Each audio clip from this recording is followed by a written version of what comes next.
Hello, मेरा नाम doctor Narendra Kumar Bairwa है।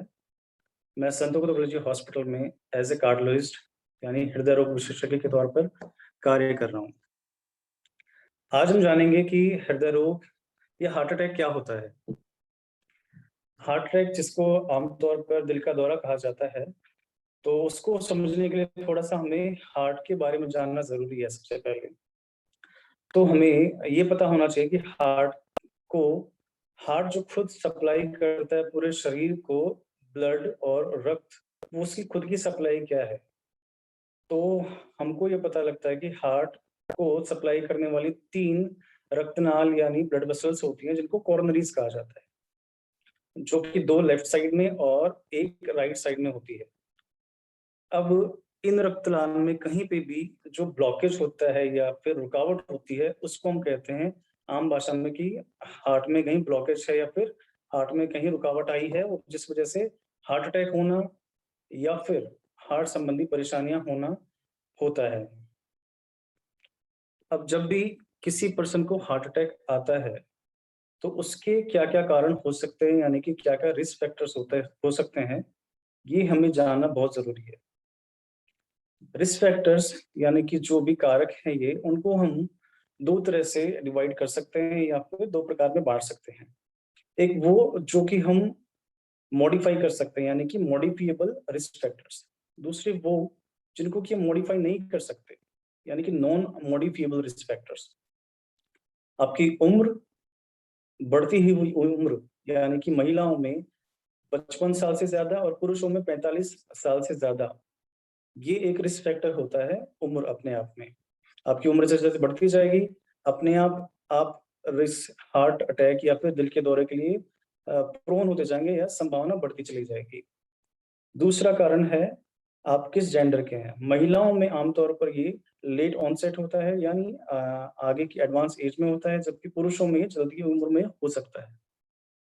तीसरा कि रेस, आजकल जो साउथ एशियन पॉपुलेशंस है, वहाँ पर हार्ट अटैक के चांसेस इंक्रीजिंग हैं, बढ़ते जा रहे हैं आने वाले दिनों में, और पिछले कुछ सालों से बढ़ते जा रहे हैं। जबकि पिछले जो दशक थे, वहाँ पर पश्चिमी देशों में कहीं ज़्यादा हार्ट अटैक के चांसेस हुआ करते थे, पर उनकी पॉपुलेशंस में अब ये डिक्लाइनिंग यानी कि डाउनफॉल की तरफ है।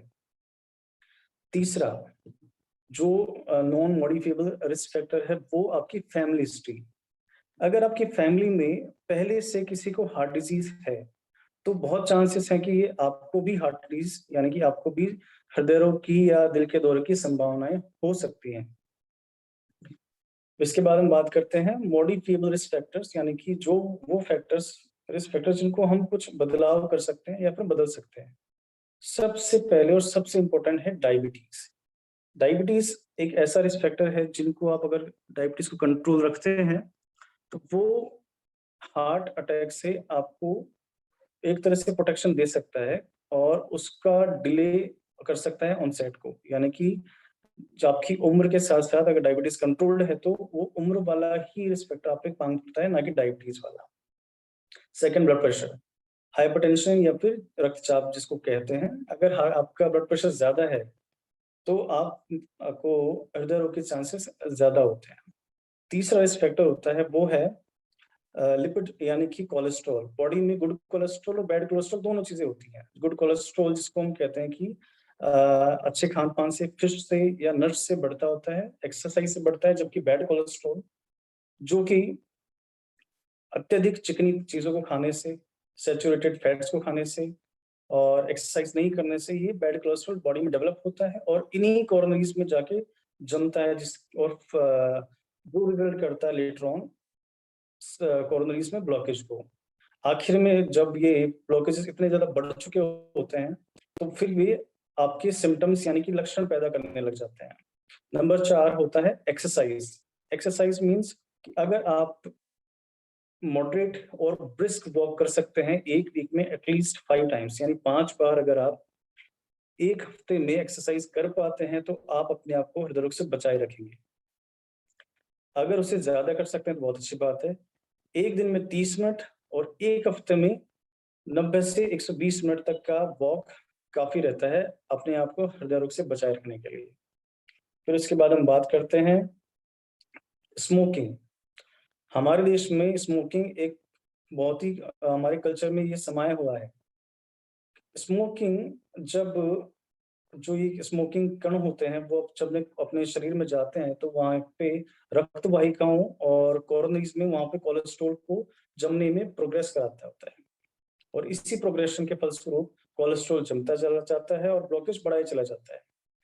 तो हमें जब करना होता है कि स्मोकिंग हम जब भी क्विट करते हैं तो ये अपने आप जो रिस्क फैक्टर है कोरोनरीज में ब्लॉकेज का वो धीरे-धीरे कम होता चला जाता है। इसी के साथ में बात करते हैं शराब के सेवन की। अगर हम एक लिमिट तक शराब का सेवन करते हैं, तो हम हृदय रोग से बचे रह सकते हैं, लेकिन एक लिमिट अगर क्रॉस होती है, तो फिर शराब का सेवन हमारे हार्ट के लिए बहुत नुकसानदायी हो सकता है।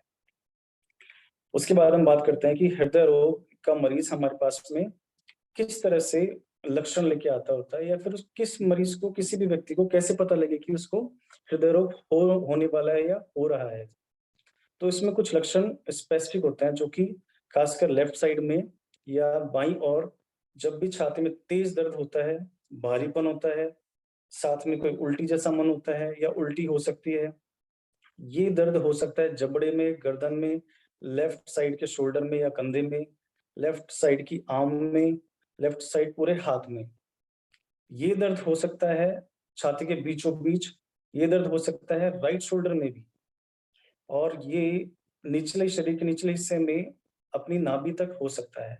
यानी नाभि से लेके अगर आपके जबड़े तक कहीं पर भी कोई भी भारीपन, दर्द, जो कि साथ में घबराहट, पसीना और तेज धड़कन बढ़ने जैसी शिकायतों के साथ अगर लगता है कुछ भी आपको, तो वो हृदय रोग की निशानी हो सकती है। ऐसे में आपको तुरंत तुरंत से अस्पताल से संपर्क करना चाहिए और डॉक्टर को अपनी समस्याएँ सारी बतानी चाहिए।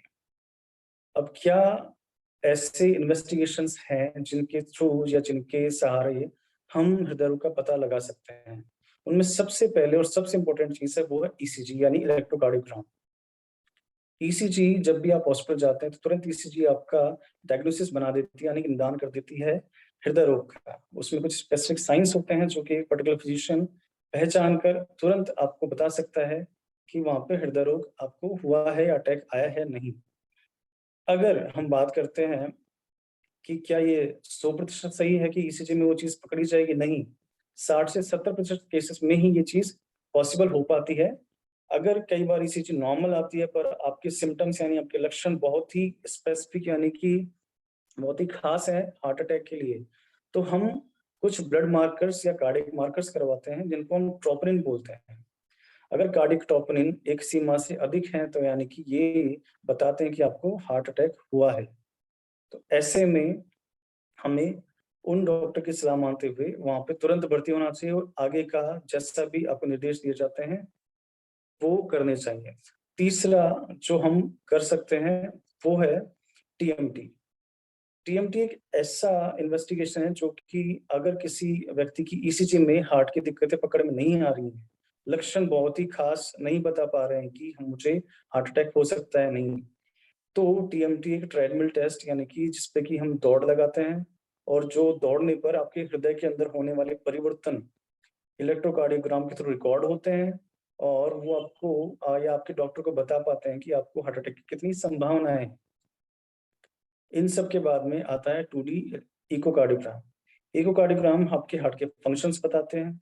आपके हार्ट के अंदर कोई अदर इश्यूज होते हैं तो वो बताते हैं। हार्ट के फंक्शंस कितना काम कर रहा है आपका हार्ट, आमतौर पर जो कि 60 से 50% या 60% तक अगर हम माने तो हार्ट नॉर्मल काम करता है। अगर 50% से कम उसकी क्षमता है तो वो कहा जाएगा कि वो कम, यानी कि हार्ट की कुछ प्रॉब्लम्स उनको चल रही हैं। फिर उसके बाद बात करते हैं कोरोनरी एंजियोग्राम की।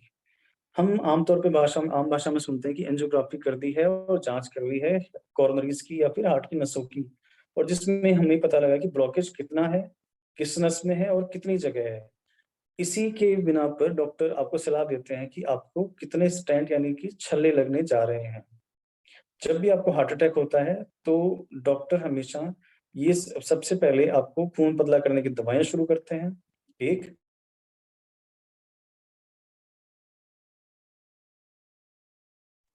तीसरा, आपको तुरंत अगर उस अस्पताल में छल्ले या फिर कोरोनरी एंजियोग्राम के साथ में स्टेंट लगाने की सुविधाएँ अब उपलब्ध हैं, तो फिर वो स्टेंट की तरफ बढ़ते हैं। अगर वहाँ पे ये सुविधाएँ नहीं हैं, तो फिर वो आपका थ्रोम्बोलाइसिस यानी कि टीके के थ्रू आपके उस थक्के को गलाने की कोशिश करते हैं, जिससे कि आपको हार्ट अटैक आया है। ये 2 अलग-अलग पद्धतियाँ हैं, जिससे कि हार्ट का इलाज हो सकता है। पर ये वो तब है जब आपको हार्ट अटैक आ चुका है और ये है हम इस 2 तरह के ट्रीटमेंट या फिर इलाज हम कर सकते हैं। लेकिन हम हार्ट अटैक से बच कैसे सकते हैं? यानी कि प्रिवेंशन कैसे किया जा सकता है? इसके बारे में जानने के लिए हमें वही रिस्क फैक्टर्स या वही कारक जिनकी हम बात कर रहे थे पहले, उन्हीं को कंट्रोल करने पे ध्यान देना होगा। सबसे पहले डायबिटीज़, अगर आपकी डायबिटीज़ कंट्रोल्ड है, तो आप बचे रहेंगे। ब्लड प्रेशर, अगर आपका ब्लड प्रेशर कंट्रोल्ड है, तो आप बचे रहेंगे। ब्लड कोलेस्ट्रॉल, अगर गुड कोलेस्ट्रॉल अगर ज़्यादा है और बैड कोलेस्ट्रॉल कम है, तो आप हार्ट अटैक से या हृदय रोग से बचे रहेंगे। नंबर 4, आप अगर स्मोकिंग और आप अल्कोहल के सेवन से बचे रहेंगे, तो आप हार्ट अटैक से काफ़ी हद तक बचे रहते हैं। और 5वां और आखिरी जो चीज़ है वो है एक्सरसाइज़। अगर आप सही एक्सरसाइज़, सही टाइम एक्सरसाइज़ कर रहे हैं और सही ड्यूरेशन के लिए एक्सरसाइज़ कर रहे हैं, तो आपको हार्ट अटैक की संभावनाएँ कम से कम होती हैं। ये सब अगर आप ध्यान रखते हैं, तो उसके बाद में आपको हार्ट अटैक की संभावनाएँ कम से कम हैं। उसके बाद भी कोई भी आपको ये एश्योर नहीं कर सकता कि आपको हार्ट अटैक होगा या नहीं होगा। तो हमें मैंने आपको सिम्पटम्स या फिर लक्षण बताए हैं, उनको समझते हुए जब भी आपको ऐसा महसूस होता है कि आपकी छाती में दर्द है, भारीपन है, आपको चक्कर जैसी या धड़कन बढ़ने जैसी समस्याएँ या अचानक से छाती में पसीना आना या टोटल शरीर में पसीना आना या फिर आपको लगता है कि कुछ साँस की जैसी परेशानी उठ रही है, तो इसको बजाय कि गैस का दर्द समझना, इसको कोई मसल पेन समझने की गलती ना करके तुरंत इमरजेंसी में संपर्क करें और अपने फिजिशियन या अपने डॉक्टर से इसके बारे में सलाह लें। धन्यवाद।